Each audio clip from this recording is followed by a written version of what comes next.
বাংলাদেশের দেশ নেত্রী বেগম খালেদা জিয়া অসুস্থ।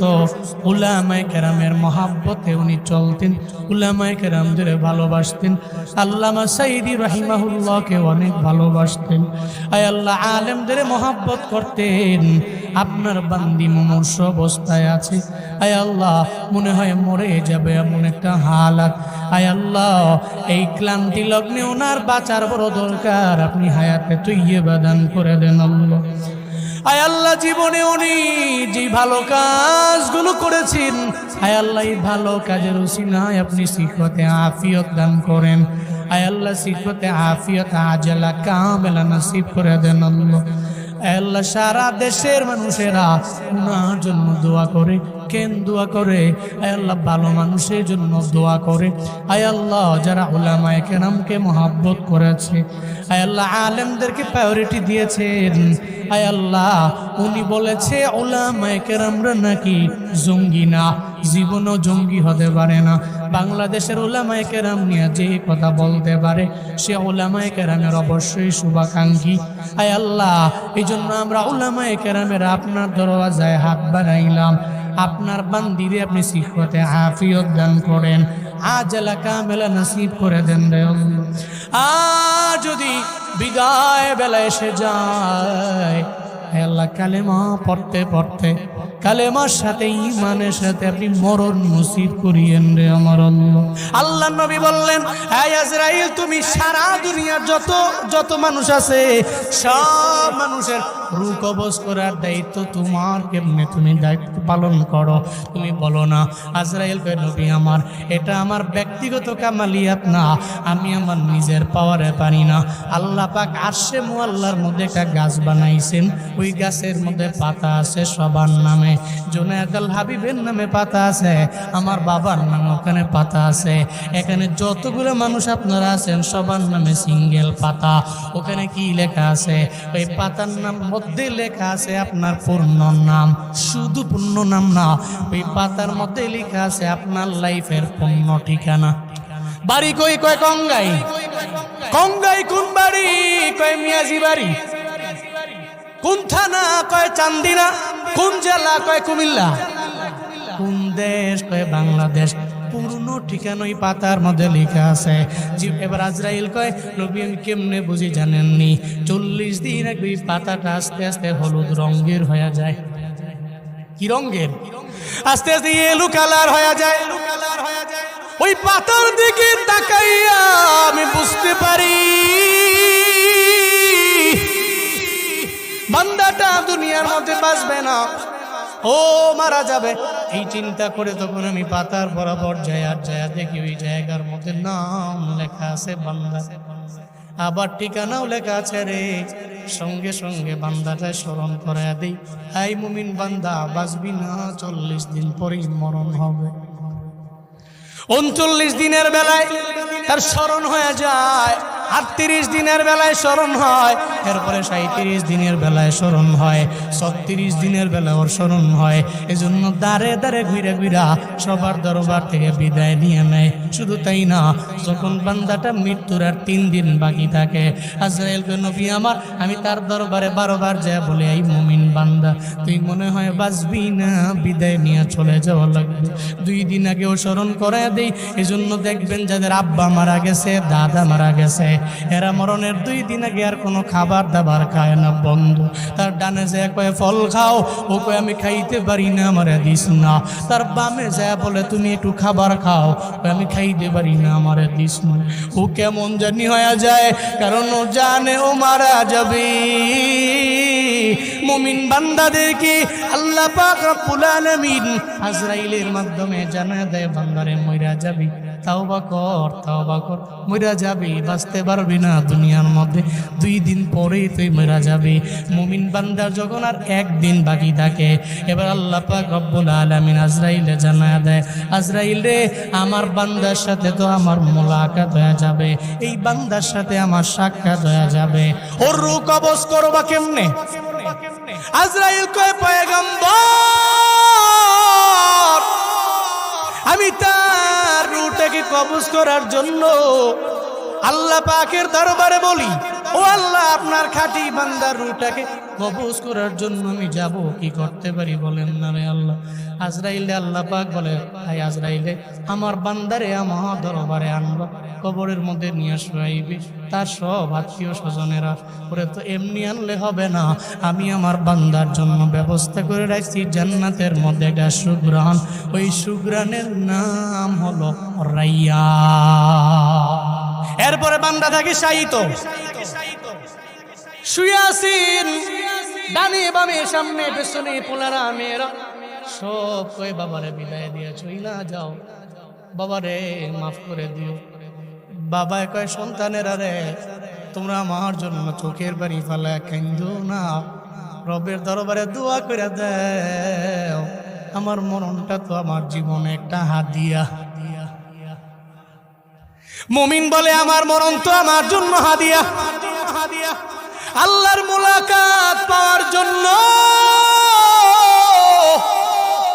দুনিয়াতে আমি নামাজ পড়েছি, রোজা রেখেছি, আমল করেছি, দান করেছি, সাদাকা করেছি, আল্লাহর সাথে মুলাকাত হবে আমার মরণের মাধ্যমে। আমার মরণ বরণ করলে আল্লাহর সাথে আমার মুলাকাত হবে। চিন্তা করিও না, আমার ডানে বামে তোমরা পড়তে আরম্ভ করো। এই সন্তানেরা সূরা মুলকের আওয়াজ দাও, সূরা ইয়াসিনের আওয়াজ দাও, সূরা আর রহমানের আওয়াজ দাও। আর একটু পরে বলতে থাকে, তোমরা সবাই আমার কালেমার তালকিন দাও, কালিমার তালকিন দাও। একটা পর্যায়ে আজরাইল কই, আমি যখন শুভ্র রুমালটা নিয়ে রাইয়ান নামক সুঘ্রাণ লাগায়া ওই বান্দার রূহটাকে কবজ করার জন্য বান্দার সামনে হাজির হয়ে গেছি, এখন সাদা রুমালটারে নিয়া এই বান্দার নাকের সামনে আমি রুমালটারে ধরছি। বান্দার নাকের সামনে রুমালটা ধরতে দেরি সঙ্গে সঙ্গে একটু সুঘ্রাণ নেয়। ও মনে মনে চিন্তা করে, এটা দুনিয়ার কোনো সুঘ্রাণ না, এটা দুনিয়ার কোনো সুঘ্রাণ না, এটা আমার আল্লাহর সাথে আমার মুলাকাতের গান, আমার আল্লাহর সাথে আমার সাক্ষাৎ। আমি যাব জান্নাতে। দুনিয়াতে আমি পেয়ে গেছি জান্নাতি সুঘ্রাণ। এই জান্নাতি সুঘ্রাণটা বান্দা যখন পাবে সঙ্গে সঙ্গে একটা মুস্কি হাসি মারে। এজন্যই যেই ব্যক্তি দেখবেন মরণের পরে মুখের মধ্যে মুস্কি হাসি দেখা যায়, মুস্কি হাসি দেখা যায়, ওই ব্যক্তিটা মুমিন জান্নাতি বান্দা। ও বান্দাটা মুস্কি আসে কেন? মুস্কি আসে তার মরণ হয়ে গেল কেন? এই মুস্কি হাসি মরণ হওয়ার একমাত্র কারণ হলো ওই ব্যক্তিটার সামনে রুমাল ধরছে আজরাইলে, সে তার ওই রুমালের ঘ্রাণ পায়া মুস্কি হাসি মারছে। সঙ্গে সঙ্গে কয়, ইয়া আইয়ুহান নাফস, ইয়া আইয়াতুহান নাফসুল মুতমাইন্না, ইরজিই ইলা রাব্বিকি রাদিয়াতাম মারদিয়া ফাদখুলি ফি ইবাদি ওয়াদখুলি জান্নাতি। সঙ্গে সঙ্গে কয়, প্রশান্ত আত্মা, এই দুনিয়ার মধ্যে যতদিন ছিলা তোমাদের থাকা লাগবে না।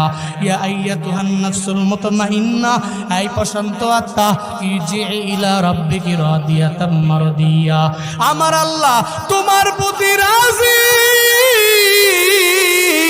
আল্লাহ তোমার প্রতি রাজি, তুমিও আল্লাহর প্রতি রাজি। ও আত্মা, বের হয়ে আসো। আর বান্দার ভিতরে থাকা লাগবে না, মুস্কি মুস্কি হাসতে হাসতে তুমি তোমার ভিতর থেকে বের হয়ে যাও। আত্মাটা বের হয়ে আসলো, রুহটা যখন বের হয়ে আসলো, বান্দাটা বিদায় নিয়ে চলে গেল। এখানে মা পড়তে পড়তে মুস্কি হাসি দিয়ে বিদায় নিয়ে গেল। তার ডানে বামে থেকে কুরআন তিলাওয়াতের আওয়াজ, কালিমার আওয়াজ। নবী কয়, মুমিন বান্দার মরণটা তো এমনই হবে, কালেমা পড়তে পড়তে ওর মরণ হয়ে যাবে, জিকির করতে করতে মরণ হয়ে যাবে, আল্লাহ আল্লাহ বলতে বলতে ওনার মরণ হয়ে যাবে। আল্লাহ গো, বেঈমান অবস্থায় মরণ দিও না, ঈমান অবস্থায় কালেমা পড়তে পড়তে প্রত্যেকের মরণ তুমি দিও, চিন্নায় পড়ে না আমি। আমার মরণ আসিবে কখন কেউ তো জানে না, আমার মরণ আসিবে কখন কেউ তো জানে না। আমি চলে গেলে আমায় তোমরা ভুইলা যায়ও না, আমি চলে গেলে আমায় তোমরা ভুইলা যায়ও না। আমার মরণ আসিবে কখন কেউ তো জানে না, আমার মরণ আসিবে। এই দুনিয়াতে চিরজীবন থাকার জায়গা না, অন্ধকার কবর যে আমার আসল ঠিকানা। এই দুনিয়ায় চিরজীবন থাকার জায়গা না, অন্ধকার কবর যে আমার আসল ঠিকানা। সবাই রেখে আমায় চলে যাবে, সঙ্গী হবে না। সবাই রেখে আমায় চলে যাবে, সঙ্গী হবে না। আমার মরণ আসিবে কখন,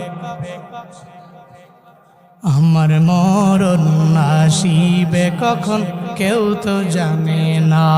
আমি চলে গেলে আমায় তোমরা ভুইলা যায়ও না।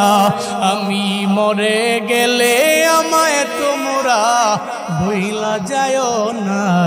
আমার মরণ আসিবে কখন কেউ তো জানে না। আমার মরণ আসিবে কখন,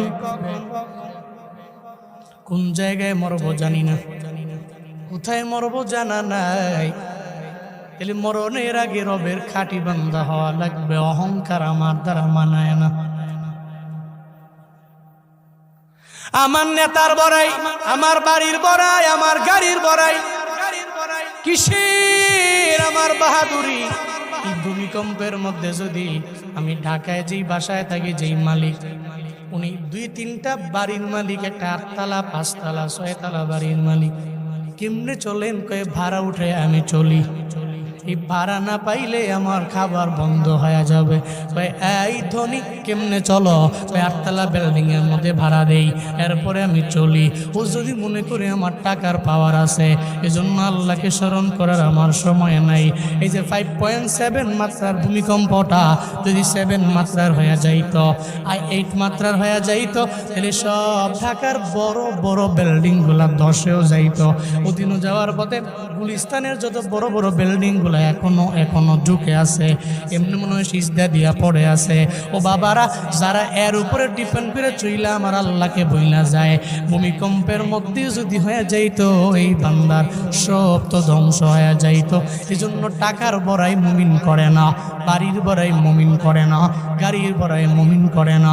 সর্বাবস্থায় চলার পথে স্মরণ করে একজনের, চিল্লা বলেন তার নাম। এক নম্বরে বিনয় নিয়ে চলবে, কোয়ালিটি নাম্বার 1। 2 নম্বর কোয়ালিটি, ওয়াইদা খাতাবাহুমুল জাহিলুনা ক্বালু সালামা। আল্লাহ পাক বলেন, আমার যেই বান্দা খাঁটি বান্দা, এদের কোয়ালিটি হলো 2 নম্বরে। একটা মূর্খ ব্যক্তি ওর পায়ের মধ্যে পাড়া দিয়া ঝগড়া করার জন্য আসলে সে ঝগড়া লাগবে না।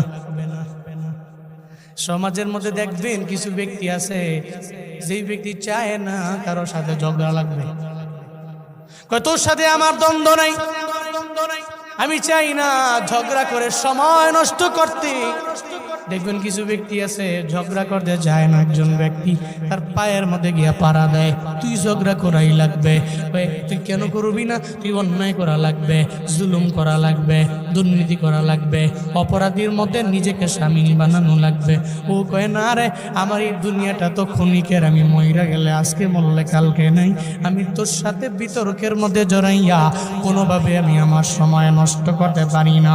এরা যখন কোনো জাহেল ব্যক্তি এদের পায়ে মধ্যে পাড়া দেয়, সঙ্গে সঙ্গে এরা বলে ক্বালু সালামা, ওই সালাম, এড়িয়ে গেলাম। কি বলে? সালাম, আসসালামু আলাইকুম। ভাই, তুমি তোমার জায়গায় থাকো, আমি আমার জায়গায়। তোমার সাথে কথা বইলা সময় নষ্ট করার মতো টাইম আমার কাছে নাই। এটা ইবাদুর রহমান যারা, এরা বলে ঝগড়া, ফাসাদ, বিশৃঙ্খলা, সমাজে মারামারি, কাটাকাটি, রাহাজারি, খুন খারাপি, ধরে লাও, পিটাও, এটা ইবাদুর রহমান করে না। ইবাদুর রহমান চায় একজন ব্যক্তি ঝগড়া লাগতে আসলেও আমি এড়িয়ে যাব, তার সাথে যতক্ষণ ঝগড়া করব ততক্ষণ আমি আল্লাহর কাছের হব। সুবহানাল্লাহ পড়বেন না? আচ্ছা বলেন তো, নবীর জিন্দেগিতে আল্লাহ পাক নবীর পাওয়ার কম দিয়েছেন? নবী যদি আল্লাহর কাছে কয় আল্লাহ সব ধ্বংস করে দাও, আল্লাহ করবেন না? কারণ সমস্ত নবীরা আমার মাওলার পাওয়ার জন্য আসে, আল্লাহরে পাওয়ার জন্য কান্দে। আমার নবী এমন পয়গম্বর, আল্লাহ পাক নিজে আমার নবীর বড় আসে।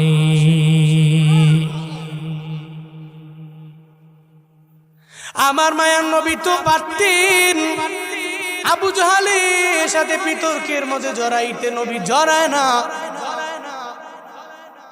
উতবা সাহেবা ওয়ালিদ ইবনে মুগিরার সাথে আমার নবী কোনো কথার মধ্যে বিতর্কের মধ্যে জড়ায় না। কেন জড়ায় না? আমার নবী হলেন আলামিনের জন্য করুণা। উম্মতের শিক্ষা আছে আমার নবীর মধ্য থেকে। নবীর জিন্দেগিতে কারোর সাথে আমার নবী পায়ের মধ্যে পাড়া দিয়া ঝগড়া করার জন্য চাইলেও নবী যায় নাই। এই জন্য তো নবীর আখলাক বড় সুন্দর। ওই সার্টিফিকেট দিয়েছেন কে? আল্লাহ পাক দিয়েছেন। বনু সাকিব গোত্র একটা আছে তায়েফের ময়দানে। ছোটবেলায় আমার মায়ার নবী বনু সাকিব গোত্রের মধ্যে গিয়েছিলেন। যখন নবুয়ত পেলেন 40 বছর পরে আমার নবী চিন্তা করলেন তায়েফের ময়দানে একটু দাওয়াত দেওয়ার জন্য যাই। বনু সাকিব গোত্রের একজন লোক যদি কালেমা পড়ে মুসলমান হয়ে যায় তাহলে আমি নবী সফল হয়ে যাব। বনু সাকিব গোত্রের দরবারে যায় বলে, হ্যাঁ এই বনু সাকিবের লোকেরা তোমরা সবাই কালেমা পড়ে মুসলমান হয়ে যাও, মূর্তি পূজা করো না, পৌত্তলিকতায় বিশ্বাসী তোমরা, এগুলা বাদ দিয়ে এক আল্লাহর তাওহীদের বাণী প্রচার করো, এক আল্লাহর গুণকীর্তন তোমরা করো। ও বাবারা, দেখবেন দুনিয়াতে চলার পথে হকের কথা বললে ব্যাকগ্রাউন্ডে আর একজন গিয়া দাঁড়ায়া যায়, তোরে তো সাহস কেমনে, তুই জানো ওর কি পাওয়ার। জালেমের পক্ষে দেখবেন কিছু লোক সামনে গিয়া দাঁড়াইয়া যায়, আল্লাহরে নিয়ে কটূক্তি করে, এরপরও দেখবেন তার পক্ষে লোকের অভাব নাই। এই যে বাউল আবুল সরকার যে আমার আল্লাহকে নিয়ে কটূক্তি করলো, আল্লাহর কথার বলে আগামাথা নাই। সূরা নাসের নিয়ে কটূক্তি করলো, কুল আউযু বিরাব্বিন নাস, এর মানে আল্লাহ বলছে তোমরা সবাই নাচো। নাউজুবিল্লাহ পড়ে না। মালিকিন নাস, আল্লাহ বলছে নাস। ইলাহিন নাস, এর মানে আল্লাহ বলছে নাস। এই কথা যেই ব্যক্তি বলে, আবার তার সাফাই গাওয়ার জন্য ব্যাকগ্রাউন্ডে কয়েকজন লোক দাঁড়ায় গেল। ফরহাদ মজার একটা আছে, নিজের বড় বুদ্ধিজীবী মনে করে, পণ্ডিত মনে করে। 16 বছর জালেমের 5টা গোলাম ছিল, ভারতের ইন্ধনে চলত, এখন হয়ে গেছে আমেরিকার দালাল। ফরহাদ মাজার কয় মানববন্ধন করলে আমি নিজে আটকায়া দিব। ফরহাদ মাজাররা জানে না এতদিন দেশটা যার হাতে ছিল, এখন তো তৌহিদি জনতারা আছে, পিঠের চামড়া নিয়ে ঘরের মধ্যে ঢুকতে পারবে না, ঠিক কিনা? এরা বুঝে না, এদের মাপটা বুঝে না। আবুল সরকারের গ্রেফতার করা মানে আমারে করা, তোমারে করলে কি হয়েছে? হু আর ইউ? কে ফরহাদ মাজার? হে বাপরে বাপ, আল্লাহর নিয়ে কটূক্তি আর ব্যাকগ্রাউন্ডে গিয়া দাঁড়াইয়া হে মনে করছে যে আমরাই সব। ও তো জানে না দেশটা তাওহীদি জনতা। এই প্রত্যেকটা মানুষ 5 ওয়াক্ত নামাজ পড়তে পারুক বা না পারুক, কিন্তু আল্লাহ নিয়ে কটূক্তি, নবী নিয়ে কটূক্তি জীবনেও কোনোদিন এরা বরদাস্ত করতে পারে না। চিল্লা এখন ঠিক কিনা? আল্লাহ নিয়ে কটূক্তি করবা, নবীজি নিয়ে কটূক্তি করবা, কোরআন নিয়ে কটূক্তি করবা, ওই কটূক্তিকারীকে সাইজ করার জন্য তাওহীদি জনতা সদা সরব। আপনি মনে করছেন এটা সব আল্লাহ ভুলে গেছে, নবী ভুলে গেছে, কোরআন ভুলে গেছে? না, এটা তো আমাদের সব, আমাদের মূল। আল্লাহ, রসুল, কোরআন, ধর্ম, ইসলাম, এগুলো সব আমাদের মূল, এটা আসল। মনে রাখবেন ফরহাদ মাজার সাহেব, কুল্লু শাইইন ইয়ারজিউ ইলা আসলি, প্রত্যেকটা ব্যক্তি, প্রত্যেকটা বস্তু তার আসলের দিকে আগে পড়ে, সবসময় ফিরে যায়। আমাদের আসল আল্লাহ, আমাদের আসল পয়গম্বর, আমাদের আসল এবং মূল হচ্ছে কোরআন। আমাদের আসল, আমাদের ধর্ম। এই ধর্ম নিয়ে, আল্লাহ নিয়ে, রসুল নিয়ে, কোরআন নিয়ে কটূক্তি করলে ওর সর্বোচ্চ আইন বাইতুল মুকাররমের সামনে ঝোলা ফাঁসি দেওয়া লাগবে। আল্লাহ, রসুল, কোরআন, ইসলাম, এগুলা নিয়ে কোনো কম্প্রোমাইজ নাই। এটা অন্তত পক্ষে মুসলিম করতে পারে না। বারবার এরা কটূক্তি করে, কিন্তু এদের আবার সাফাই গাওয়ার মতো লোক চলে আসে। এদের সেকুলার যারা আছে না, নাস্তিক যারা, এরা কি বলে? ধর্ম মানি না, ইসলাম মানি না, আল্লাহ মানি না, রসুল মানি না। এই জন্যই তো নাস্তিক। ও তো আস্তিক না, এই কারণে নাস্তিক। কোন কারণে? আল্লাহর উপর তার আস্থা নাই, এই কারণে নাস্তিক। সেকুলাররা ধর্ম মানে না, বাউলদের মানে। ধর্ম মানে না, কিন্তু প্রস্রাব শিল্পীদেরকে মানে। আরবিতে বাউল মানে হচ্ছে প্রস্রাব, এই জন্য এদের নাম দেওয়া হয়েছে বাউল শিল্পী না, এরা প্রস্রাব শিল্পী। কথাবার্তা কি বলে? উল্টা বলে। উইঠা কি বলে? আল্লাহ নিয়ে, রসুল নিয়ে। তুমি তোমার মঞ্চ নিয়ে সারাক্ষণ কথা বলো, তুমি 24 ঘন্টা বলো। তোমার এগুলা নিয়ে কথা বলার সময় তো বাংলাদেশের সমস্ত হক্কানি আলেমদের নাই। তবে আল্লাহ নিয়ে কটূক্তি করলে তখন আমার চিল্লায় কথা বলতে হবে, গলা ফাটিয়ে ফেলতে হবে। আল্লাহ নিয়ে কটূক্তিকারী ব্যক্তির সর্বোচ্চ আইন পাশ করার লক্ষ্যে কথা বলতেই হবে। আলেমের সময় থাকুক অথবা না থাকুক, কথা বলতেই হবে, কথা বলতেই হবে। কারণ এটা ঈমানের বিষয়, এটা তাওহীদের বিষয়, এটা করতেই হবে। আল্লাহ আমাদের সবাইকে সঠিক বুঝদান করেন। আরো জোরে পড়েন আমিন। রাগ করছেন আপনারা? পড়েন সুবহানাল্লাহ, কোন আলহামদুলিল্লাহ, আরো জোরে আল্লাহু আকবার। বনু সাকিব গোত্রের নবীজি গেলেন, তো নবীজি দাওয়াত দিলেন। কিছু দুষ্টু লোক আছে, লেলিয়ে দিল পাগলদেরকে। এই তোদের মতো আরেক পাগল আইছে, আরে মারো। নাউজুবিল্লাহ পড়বেন না? তোদের মতো পাগল আইছে, এর মারো। পাথর দিয়ে নবীর আঘাত করতে লাগলেন। যেই নবীর শরীরের মধ্যে মশা বসা হারাম,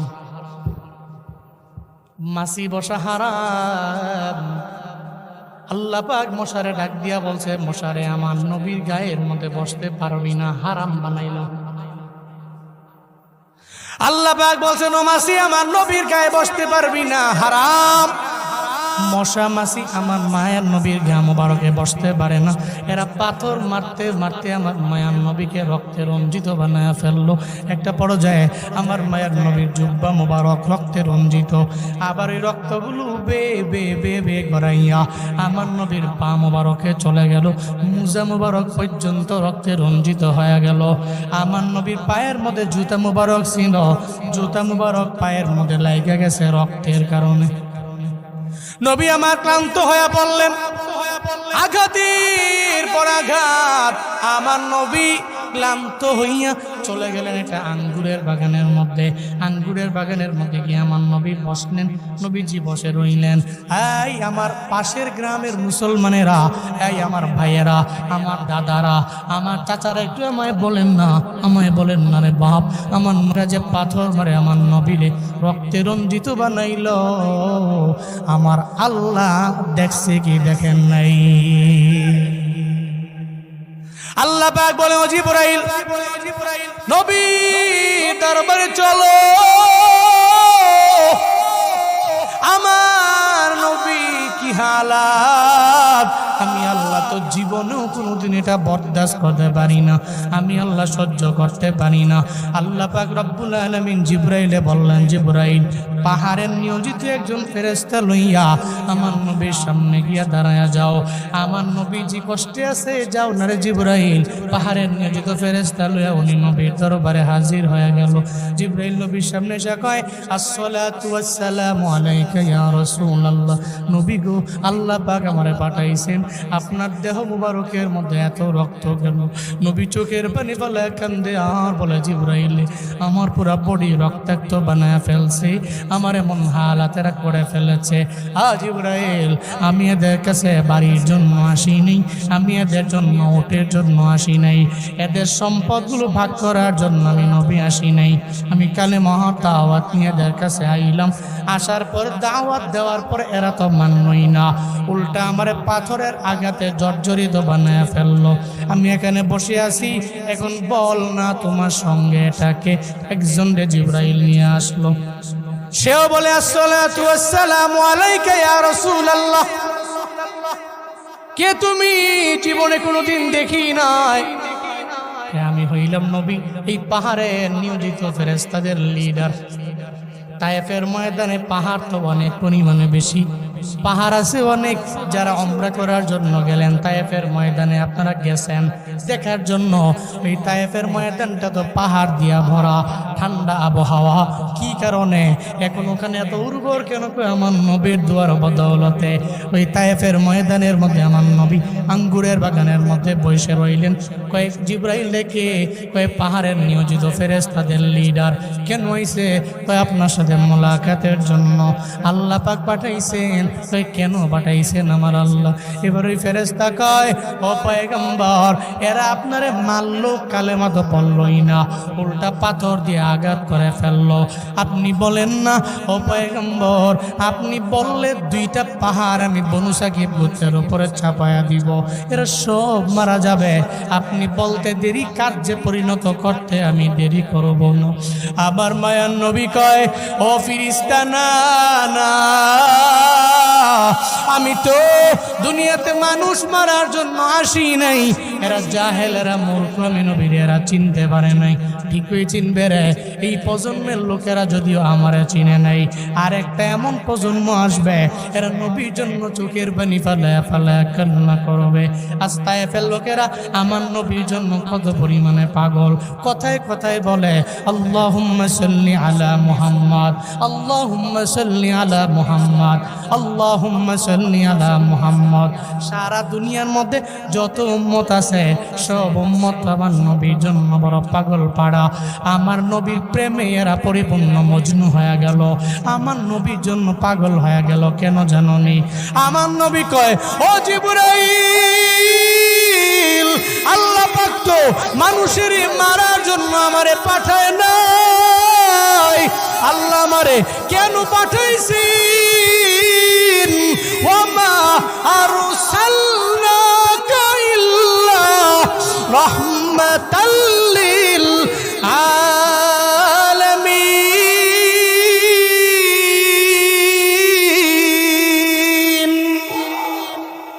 ও জিবরাইল, আমারে তো আল্লাহ পাক রব্বুল আলামিন দুনিয়াতে মানুষ মারার জন্য পাঠান নাই, আল্লাহ বদদুয়া দেওয়ার জন্য পাঠান নাই। আল্লাহ পাক কেন পাঠাইছে জানোনি? আলামিনের জন্য করুণা। আমি হলাম আলামিনের জন্য দয়া, আমি নবী হলাম আলামিনের জন্য দয়া। আমার আল্লাহ হলেন আলামিনের রব, আমি হলাম আলামিনের জন্য রহমত। এই জানোনি আমার নবী কেমন দয়াবান উম্মতের জন্য?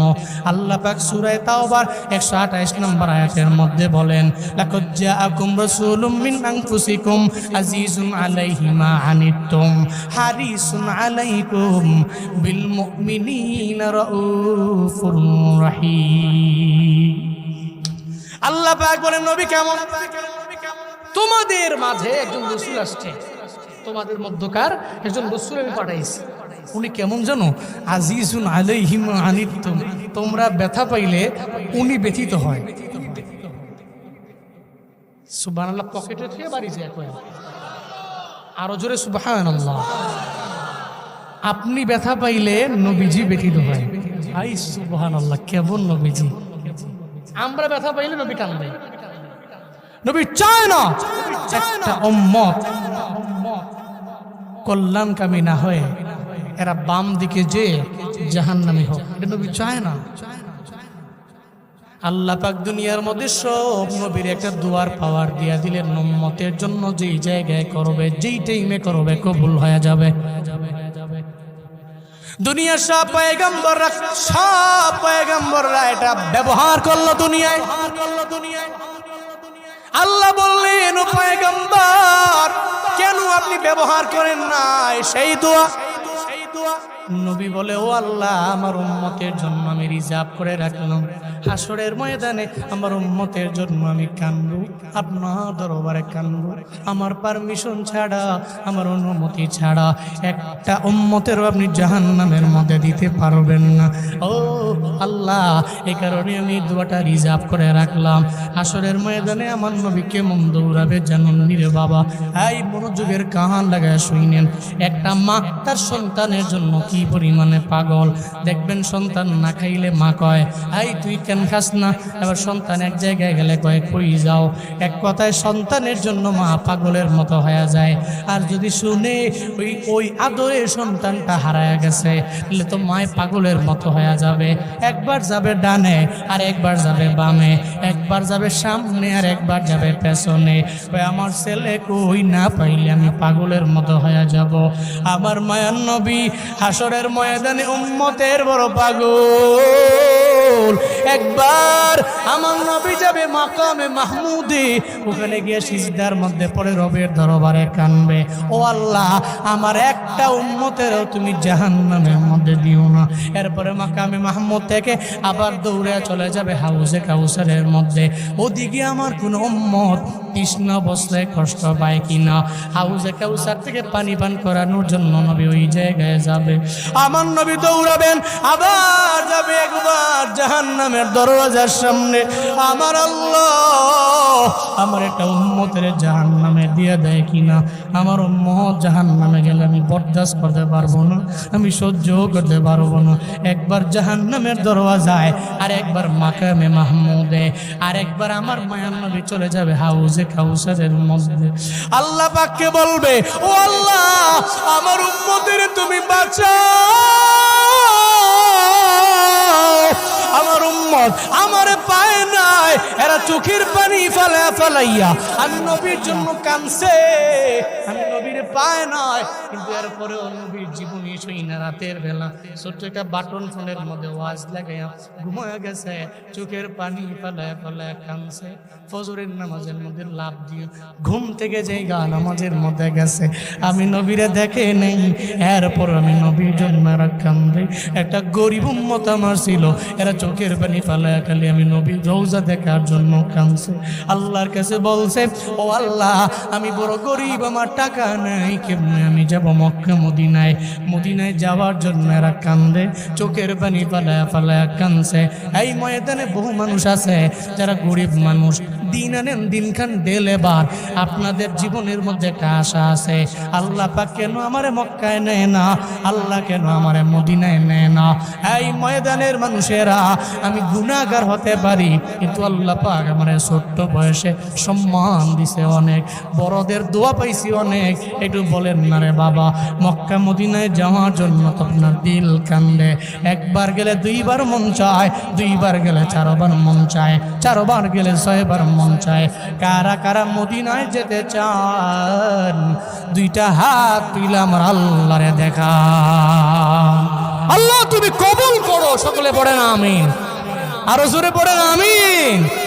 আমার মন কান্দে যাইতে মদিনায়, আমার মন কান্দে। গরিব আমি বাংলায় বাড়ি, গরিব আমি কেমনে যাব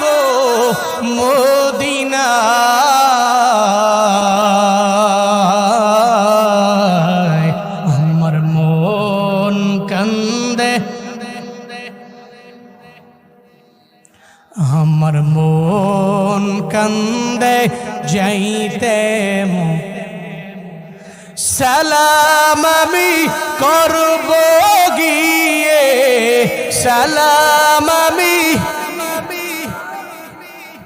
নবীর রওজা।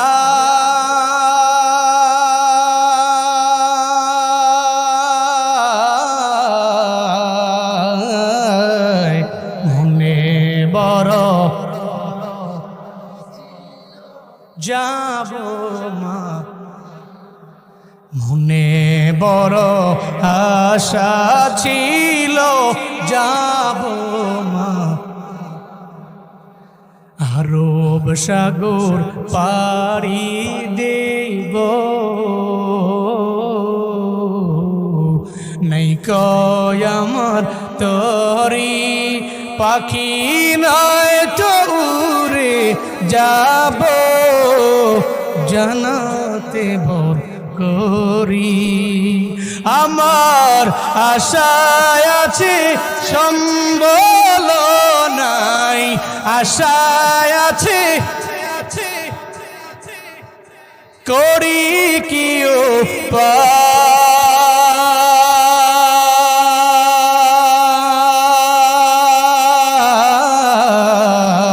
উপায় মনে বড়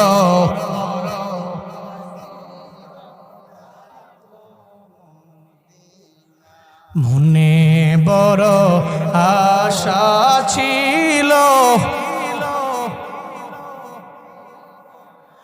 কৌশল কইরা লইয়া যাইও কৌশল কইরা লইয়া যাইও সোনার মদিনা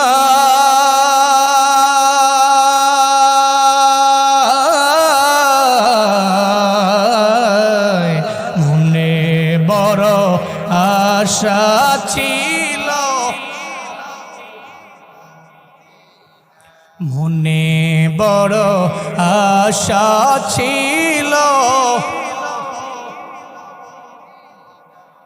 সমুদ্রের পারের মধ্যে পিঁপড়া বৈশা বৈশা রবের দরবারে কান্দে আল্লাহর দরবারে বলে আল্লাহ আমারে কি মদিনায় নেওয়া যায় না আমারে কি মক্কায় নেওয়া যায় না একটা মানুষে না পিঁপড়ায় রবের দরবারে কান্দে এই জালালউদ্দিন রুমি রহমাতুল্লাহ আলাই জগৎ বিখ্যাত একজন অলিয়ে কামেল উনি বলেন পিঁপড়াটা পাহাড় ওই সমুদ্রের কিনারায় বৈশা বৈশা রবের দরবারে কয় আল্লাহ গো আমার তো ডানা নাই আমার তো কোনো পাসপোর্ট নাই আমার ভিসাও নাই আমি এয়ারপোর্টেও যেতে পারবো না আমি বিমানে উঠতে পারবো না রে আল্লাহ আমার কি মদিনায় নেওয়া যায় না আমার দিলের মধ্যে তো আমার নবীর প্রেম আছে আমার নবীর ইশক আছে আমারে কেমনে নিবা আমি জানি না তুমি আমারে নিয়ে যাইও মদিনায় মেহমান তুমি আমারে বানাইও আল্লাহ কয় পিঁপড়ারে তোর কান্দনটা আমি রবের দরবারে বড্ড পছন্দ হয়ে গেছে আল্লাহ কয় ও কবুতর যাও না ওই পিঁপড়ারে নিয়া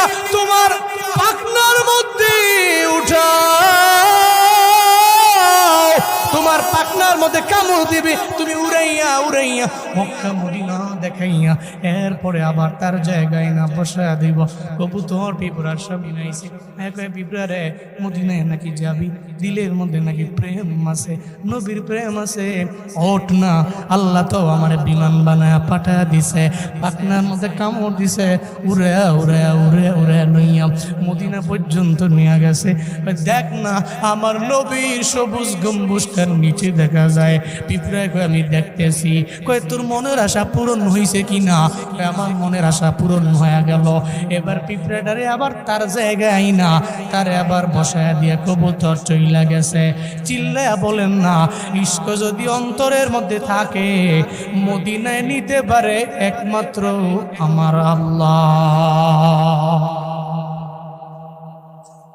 কে নিতে পারে তবে ইশক লাগে অন্তরে ইশক রাখেন নিয়ত করেন সহি নিয়ত আল্লাহ তুমি জীবনে একবার হলেও মদিনায় নিও নবী আমার জন্য তো পাগল ছিল আমি নবীর জন্য কিছু করতে পারি নাই অন্তত পক্ষে নবী রওজার সামনে গিয়ে সশরীরে সালাম দেওয়ার মতো তৌফিক প্রত্যেকটা উম্মতকে তুমি দান করো আরো জোরে পড়ে না আমিন দুই নাম্বার গুণ নবীজির গুণ ছিল নবীর উম্মতের এই গুণ হওয়া চাই নবীরে মারে নবী ব্যাকগ্রাউন্ডে যায় রিপ্লে করে এই ওরে মাইরো না এর মানে বোঝা গেল নবীর যারা উম্মত যারা রবের খাঁটি বান্দা এর কেউ গালি দিলে হ্যাঁ গালি ফিরাইয়া দেয় না কিন্তু আমাদের কথা হইলো যে একজনে আমার একটা সিপটা দিছে না সিপটা মারছে আমি এর গিয়ে 14 গোষ্ঠী লইয়া খামটা ঘুষে আমি রালাম হ্যাঁ আবার তো প্রবাদও আছে টিট ফর ট্যাট সিমটা দিছে খামটা দেব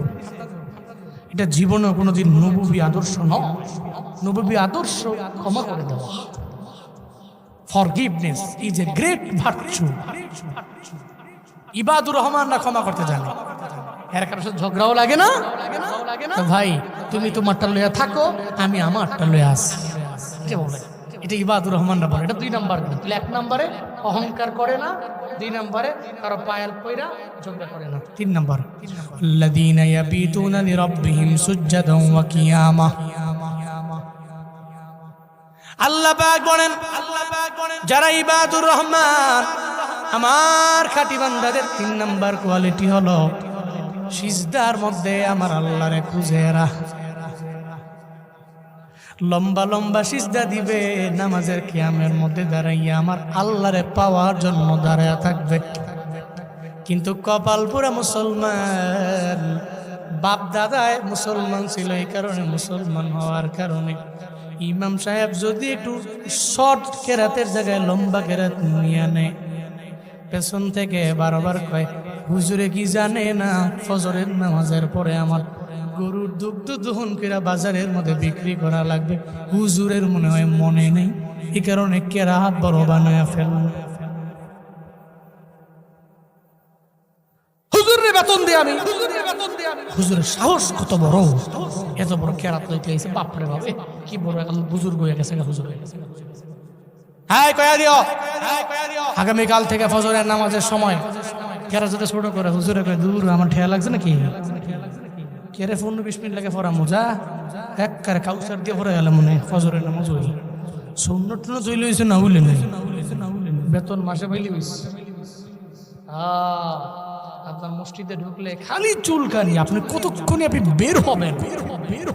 অথচ যারা ইবাদুর রহমান এরা সিজদা বড় দেয়, নামাজের কেয়ামে দাঁড়ায়, নামাজে দাঁড়ায়া লম্বা সময় এরা কুরআন তিলাওয়াত করে, বড় বড় কেরাত।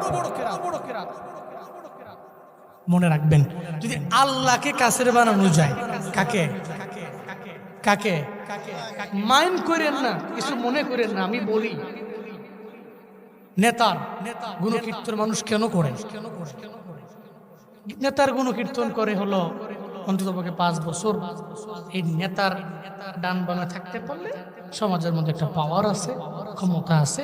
কারণ নেতাই বলবে যে লোকটা আমার লোক, এর সাথে কথা বলছে খুব বি কেয়ারফুলি কথা বলবো, এমন লোক বলে না, এই কারণে তো ঘুরে। এছাড়া তো আর নেতায় কি আর বাড়ি বানায় দেয়, আরে গাড়ি করে দেয়, কিচ্ছুই করে দেয় না। উল্টো নেতায় বিপদে পড়লে হেলিকপ্টার দিয়ে দূর মারে, এরপর কারো খোঁজ খবর নাই। আর বাকিগুলো নৌকা মুখে দিয়ে পলাইতে গিয়ে দাঁড়িয়ে মারি সাইচ্ছা, অবস্থা খারাপ। এটাই তো বাস্তবতা, ঠিক কিনা বলেন? এটাই বাস্তবতা, সবাই চলে যায়। আল্লাহরে যদি বন্ধু বানান, কাছের বানান, পৃথিবীর সমস্ত কিছু চলে গেল, ডানে বামে সব চলে গেছে, কে আছে? কে আছে? আল্লাহ পাক আছে। এই জন্য আল্লাহকে বন্ধু বানান। আল্লাহকে বন্ধু বানাতে হলে লাগবে তাহাজ্জুদের নামাজের সিজদা এবং নামাজের কিয়াম লাগবে। ওয়ামিনাল লাইলি ফাতাহাজ্জাত বিহি নাফিলাতাল লাক আসা আইয়াবআসাকা রাব্বুকা মাকামাম মাহমুদা। চিল্লা বলেন ঘোষণাকার, তুমি তোমার সম্মান বাড়াইতে চাও, তাহাজ্জুদের নামাজে কিয়াম বাড়ায়া দাও, নামাজ বাড়ায়া দাও। এই সুলতান মাহমুদ গজনবী রহমাতুল্লাহি আলাইহি গজনির একজন শাসক ছিলেন। লম্বা করব না বাবা, ধৈর্য নিয়ে একটু বসেন, একটু মনোযোগের কান লাগায় শুইনেন। আমি এদিকে তো সময় দিতে পারি না, সারা দেশের সময় দিয়েই ঢুকিলাই না, যেহেতু সময় পাই না বলি একটু মনোযোগের কান লাগায় শুইনেন। বাপ সুলতান মাহমুদ গজনবী রহমাতুল্লাহি আলাইহি একজন আদেল বিচারক ছিলেন। হযরতে ওমর রাদিয়াল্লাহু আনহুরে ফলো করত। রাতের বেলা একদিন বের হয়ে গেলেন। রাতের বেলা বের হলেন, উনি ঘুরে ঘুরে দেখে কার কি হালাত। যাওয়ার পথে হঠাৎ করে 4 জন লোকের সাথে মোলাকাত। চিল্লে বলেন কয়জন? 4 জনের সাথে মোলাকাত। ওই 4 জন ভালো মানুষ না, এরা চোর। এরা কি ভালো মানুষ না, এরা চোর। তো সুলতান মাহমুদ গজনবীর রাতের বেলা দেখছে না, রাতের বেলা দেখা কয়, কি চুরি করতে আইছো? কথা মনে বুঝেন নাই। 4 জন চোর সুলতান মাহমুদের দেখা বলে, কি চুরি করতে আইছো? এরা চিনে নাই সুলতান মাহমুদরে। সুলতান মাহমুদ কয়, তোরা যেহেতু চিনুস নাই, খেলাটা এখনই জমলো। তো 4 জন চোরে কয়, চুরি করতে হইলে আমগুলোকে যোগ্যতা লাগবো।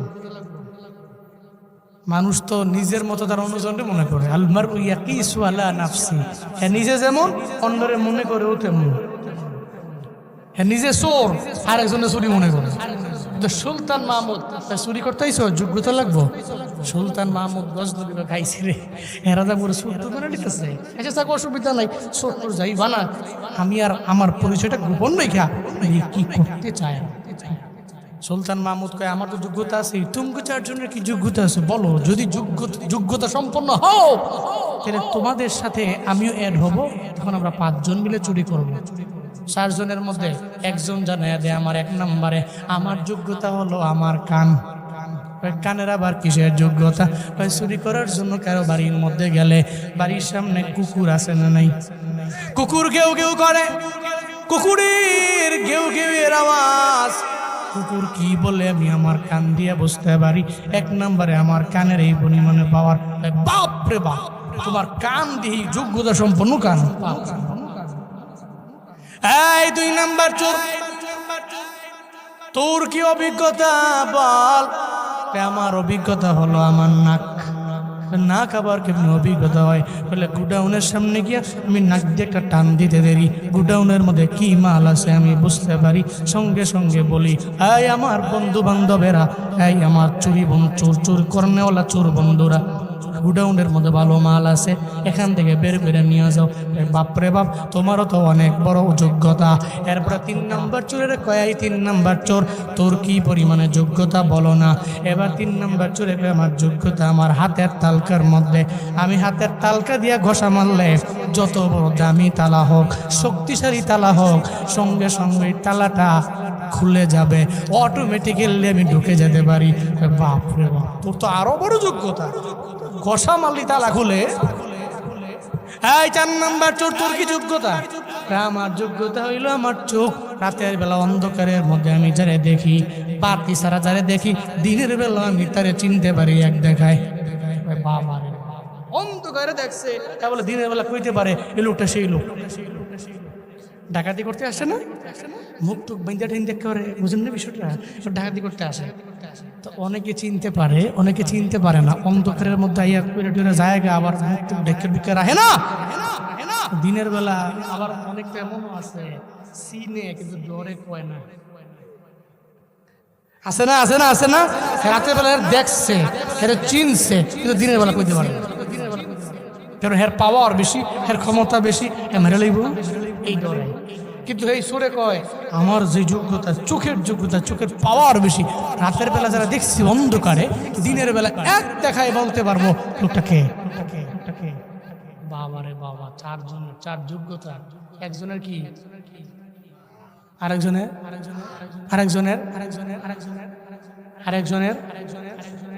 খাইছে রে। এবার সুলতান মাহমুদের 4 জনে কয় তুমি চুরি করতে আইছো, তোমার যোগ্যতা কি কম, তুমি কি পারো? সুলতান মাহমুদ মনে মনে করে আমি তো চোর না, আমি তো চোর না, এরা আমার চোর বানাইছে। আচ্ছা তার যোগ্যতা বলি আর কি। সুলতান মাহমুদ কয়ে দিল আমার যোগ্যতা হইলো আমার দাড়ি। কি কি আমার দাড়ি? দাড়ি আবার যোগ্যতা হয় কেমনে? আমার যে যোগ্যতা তুমি কল্পনাও করতে পারবে না। আমি এই দাড়ি দিয়ে এক জায়গায় বৈশা, দাড়ি দিয়ে এরম করবো, দাড়িটা নড়বে, সঙ্গে সঙ্গে ফাঁসি কার্যকর হয়ে যাবে। আর এই দাড়ি দিয়া ঝাড়া মারবো। একটা ব্যক্তি অনেক বড় অপরাধী খেলে আমি ঝাড়া মারছি দাড়ি দিয়া, সঙ্গে সঙ্গে তার বিচার কার্য থেকে বেকজুর খালাসি হয়ে যাবে। আরে বাপ রে বাপ, তোমার তো আমি দরকার, চুরি করে ধরা খেলে তোমার কামে লাগবো, তোমার দাড়ির কি পাওয়ার? চলো তাহলে 5 জন মিলে চুরি করতে চলো। তাহলে কই যাওয়া যায়? চলো না, কোথায় যাবো আজকে? মেম্বারের বাড়ি শেষ, যত চেয়ারম্যানের বাড়ি আছে সব শেষ, কমিশনারের বাড়ি শেষ, বাকি আছে কোনটা? সুলতান মাহমুদ গজনবীর বাড়ি। আজকে চুরিটাই হবে সুলতান মাহমুদের বাড়ি। সুলতান মাহমুদ কয় চলো আমি রাজি। সবগুলো লইয়া চলে গেল। দরওয়াজার সামনে গিয়া দাঁড়াইয়া সুলতানের বাড়ির সামনে কুকুর আছে, কুকুর ঘেউ ঘেউ করতেছে। ওই যে 4 জনের মধ্যে একজনের যোগ্যতা হইল কানের যোগ্যতা, কুকুর ঘেউ ঘেউ করলে বলতে পারে। কি বলছে? স্টপ! আর 1 কদম আগায়ও না। ভয় কেন আগাবো না? না আর এক কদম যদি আগাও বিশাল ক্ষতি হয়ে যাবে। কি হবে? আমাদের সঙ্গে মনে হয় একজন আছে যিনি সম্রাট, সুলতান। 3 জন লোক বেড়ারে ধুয়ালাইছে, মাথা মুথা খারাপ হয়ে গেছে নাকি তোমার? মোল্লার দূর মসজিদ পর্যন্ত তুমি মসজিদ লইও না থাকবা? তুমি কে এসো সমাজ? কি কয় না কয় এবার এবার বিচার করবো? মাতবরগিরি করতে হয়েছে। তুমি হুজুর হুজুর ভাই খাও, তুমি যা করো আমরা করবো। অথচ মাদ্রাসার বারান্দা হয়ে গেছে না, স্কুলেও পড়ছে না, কোথাও পড়ছে না, কলম এখন নাম লিখতে গেলে হেঁটে গেছে সব। এখন তুমি বেধা, তুমি তোমার মতো থাও। তুমি এরা 3 জন লোক বেড়ার কোনো গুরুত্বই দেয় না। দেওয়ার পরে বেড়া কয় আচ্ছা বুঝবানি, হ্যাঁ বুঝবানি পরে মইরা গেলে দিব নে। তো কয় ঠিক আছে, আমার কথা তো শুনছো না? তো একজনে যায় তার কানে কানে জিগায় আসলে কি কইছে? কুত্তায় কইছে, এই বাড়ির লোকেরা সাবধান, সম্রাট তার মেহমান নিয়ে বাড়িতে আসছে। সম্রাট তার মেহমান নিয়ে বাড়িতে আসছে। আসলে কুত্তার কোথাও ঠিক, সম্রাটও আছে, লোকে 4 জন লোকও আছে। এরা যে চোর এ তো কুত্তা জানে না, কুকুর জানে না। কুকুরের কথা হইলো লোকে তো মেহমান আছে। তো এই বেটা শোনার পর দূর বেড়া, তোর মাথা মতো ঠিক নাই, তুই মনে হয় ভাগেটাকে কম পাবি, এই কারণে মনে হয় তুই তা বানায় বুনে শুরু করছো। যা, সুলতানের বাড়িতে একদিন চুরি করতে পারলে পুরা লাইফ বসে খাবো, চলো। সুলতান মাহমুদ কয়ে চলো। 5 জনে মিল্লা যায় সুলতান মাহমুদ গেলে ডানে বামে ঘুরে গাড়ি, আর তারা আরে বাপরে বাপ, একজনে যে নাক দিয়া এরম মারে,